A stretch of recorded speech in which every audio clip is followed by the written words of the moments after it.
గం గణపతి నమ శ్రీమాత్రే నమ శ్రీ వారాహిదేవియే నమో నమ. ఓం నమో నారాయణాయ. Welcome to Chaganti party talks. Margashira మాసంలో వినవలసిన విష్ణు పురాణం 8వ రోజు పారాయణం. సునక జన్మ ఎత్తిన శతధన్యుడు. ఒకప్పుడు శతధన్యుడు అనబడే రాజు మహాపతివ్రత అయిన భార్యతో వేద విహిత కర్మలు అనుష్ఠించుచు ప్రవర్తిస్తున్నాడు. ఆ ఆలుమగలు కార్తీక యాగము చేయదలచి గంగానదిలో స్నానం చేయుచుండగా అక్కడికి శతధన్యుని చిన్ననాటి స్నేహితుడు, ధనుర్విద్యను కూలంకుషంగా అభ్యసించిన వాడును అయిన పాషండు అన్నతను వచ్చినాడు. అతను రావడంతో శతధన్యుని భార్య ఆ పాపాత్ముని దర్శనమునకు ఎంతో బాధపడింది. శతధన్యుని భార్య అక్కడి నుండి వెళ్ళిపోయింది.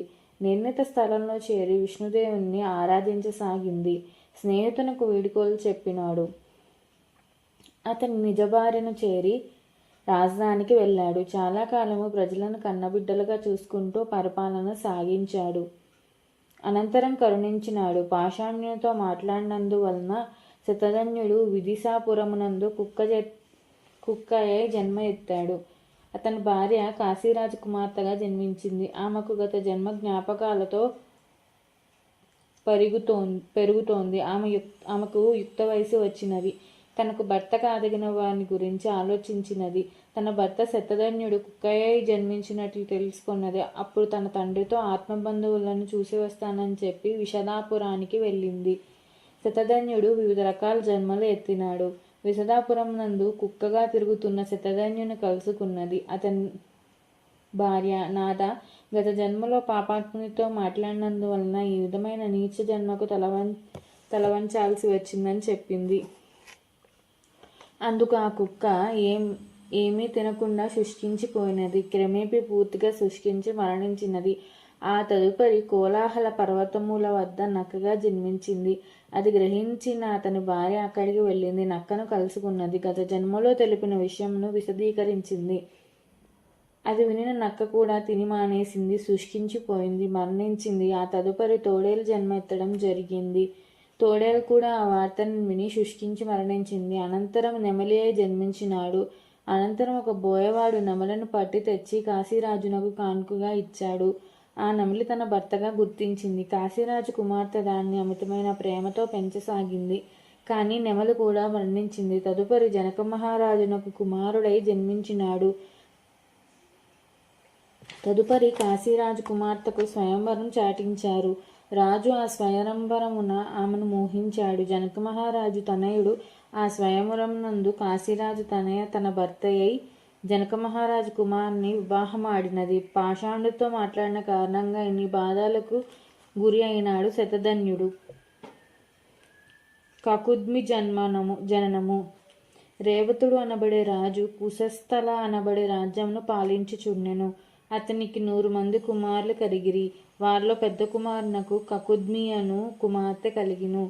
ఆమె బహు చెక్కనిది. ఆమెకు వివాహము చేయదలిచిన తగిన వరుడిని లభ్యపడినందున వలన వరుణుని గూర్చి సృష్టికర్త బ్రహ్మదేవుడిని అడిగి తెలుసుకోవాలన్న తలంపుతో కకుద్మిని వెంట పెట్టుకొని బ్రహ్మలోకానికి వెళ్ళాడు తండ్రి. ఆ సమయంలో బ్రహ్మ సంగీతం వింటూ తన్మయత్వం చెందినాడు. అది అయిన తదుపరి బ్రహ్మను తన కుమార్తెకు తగిన వరుణ్ణి గురించి అడిగినాడు తండ్రి. ఇక్కడ సంగీతమును కొద్దిపాటి సమయం విని నువ్వు ఆ మాట అడిగినావు. కానీ భూలోకమందు రాజవంశాలన్నీ అంతరించినాయి, యుగాలు గడిచినాయి కనుక భూలోకమునకు వెళ్ళి తనకి తగిన వరుణ్ణి వెతికి ఆమెకు వివాహం చేయమని చెప్పాడు బ్రహ్మ. కకుద్మి బలరాముని పెళ్లాడినది. బ్రహ్మదేవ, నీ మాటలు వినుటకు వింతగానున్నది. క్షణకాలము పాటు పాటలు వింటూ గడిపితివి. భూలోకమున యుగములు గడిచిపోయినాయని పలికితివి. అది ఎట్లు జరిగను అని అడిగినాడు కకుద్మి తండ్రి. అందుకు జాబుగా, రాజా, బ్రహ్మలోకమందు ఒక క్షణకాలం భూలోకమందు యుగాలకు సమానం. కాబట్టి ఇది సంభావము అని తెలిపి దుష్ట శిక్షకుడు శిష్టరక్షకుడు అయిన నారాయణుడు బలరాముడై ఉండినాడు. ప్రస్తుతం ద్వాపరయుగం జరుగుతున్నది. అనంత స్వరూపుడు ఇప్పుడు కుశస్థలి రాజ్యం ద్వారావతి పేరున ప్రత్యేకత పొందినది. అది ఇప్పుడు యాదవుల పాలనలో ఉన్నది అని చెప్పి అక్కడికి వెళ్ళమని సాగనంపినాడు. కకుద్మి తండ్రి కుమార్తెను వెంట పెట్టుకుని ద్వారావతి వెళ్ళాడు. బలరామునితో సంప్రదించి అతనిని కకుద్మికి ఇచ్చి వివాహమునర్చినాడు. ఆమె తండ్రి కకుద్మి సోదరులు 9 కలిగిన సంతతిలో భగుడు అనబడే వానికి విరూపాక్షుడు జన్మించినాడు. అతనికి అంబరీషుడు, ఆ అంబరీషునకు విరూపాక్షుడు జన్మించడం జరిగింది. వారు అఖండమైన యశస్సును ఆర్జించినారు. ఆంగీరసుడు ఆ వంశమందు జన్మించినాడు. అవంగడం నందు వైశ్వసునుడు జన్మించాడు. అతను తుమ్ముట వల్ల ముక్కు నుండి ఇక్ష్వాకుడు జన్మించాడు. తదుపరి ఇక్ష్వాకునకు కుక్షి చుందుడు అనబడే 3 కుమారులు పుట్టినారు. అష్టక శ్రాద్ధం నిశ్చయించిన ఇక్ష్వాకుడు కుమారుడైన కుక్షిని పిలిచాడు. శ్రాద్ధకర్మ చేయుటకు అడవికి వెళ్ళి మృగమాంసం తెమ్మని చెప్పాడు. ఆ నిమిత్తంగా అడవికి వెళ్ళాడు. వేటాడడంలో బాగా అలసిపోయిన కుక్షి తను వేటాడిన కుందేలు మాంసంను సగం తిన్నాడు. మిగతా సగం తండ్రికి ఇచ్చాడు. అప్పుడు ఇక్ష్వాకుడు ఆ మాంసంను వచనమునర్చి వశిష్ఠాది మునులకు పెట్టెను. యోగ దృష్టితో దాన్ని ఎంగిల్ మాంసంగా గుర్తించిన మునులు ఈ మాంసంను శ్రాద్ధకర్మకు పనికిరాదని ఇక్ష్వాకుని మందలించిరి. ఇక్ష్వాకుడు తానే స్వయంగా వెళ్ళి వేటాడి తెచ్చిన మాంసంతో శ్రాద్ధమును పూర్తి చేశారు. అనంతరం కుమారుడు రాజ్యపాలన సాగించినాడు. కుక్షికి పురంజయుడు పుట్టినాడు. అతను రాజ్యపాలన సాగించాడు. అతని కాలం నందే దేవతలకు దానవులకు యుద్ధం జరిగింది. ఓడినటువంటి దేవతలు తమ గురించి మహావిష్ణువుతో మొరపెట్టుకున్నారు.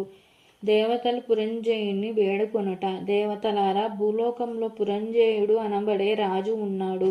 అతనికే మరో పేరు ఉంది, శశాంకుల అని. అతను బలపరాక్రమాలు కలిగిన పురుషోత్తముడు. మీ బాధలన్నీ అతను తీర్చగలడు అని దేవతలకు చెప్పినాడు విష్ణువు.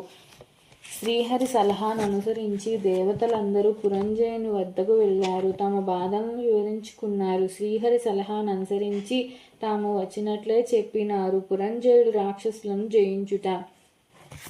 పురంజయుని కోరికను అనుసరించి స్వర్గాధిపతి అయిన దేవేంద్రుడు వృషభ రూపంలో మారిపోయాను. అప్పుడు పురంజయుడు ఆ వాహనం మీద ఎక్కి రాక్షసులతో యుద్ధం చేశాడు. ఆ యుద్ధంలో రాక్షసులు ఓడిపోయారు. పురంజయుడు చేసిన మేలుకి దేవతలు అమితమైన ఆనందమును పొందినారు. యుద్ధం చేసినప్పుడు పురంజయుడు వృషభం యొక్క పురమున కూర్చుండుట వలన పురంజయునకు కాకుత్సుడు అను పేరు సార్థకమైనది. ఆ వంశంలో వేణుడు, యువనాశ్వుడు అనబడే రాజులు జన్మించడం జరిగింది. తరువాయి భాగం మరుసటి వీడియోలో చేస్తాను.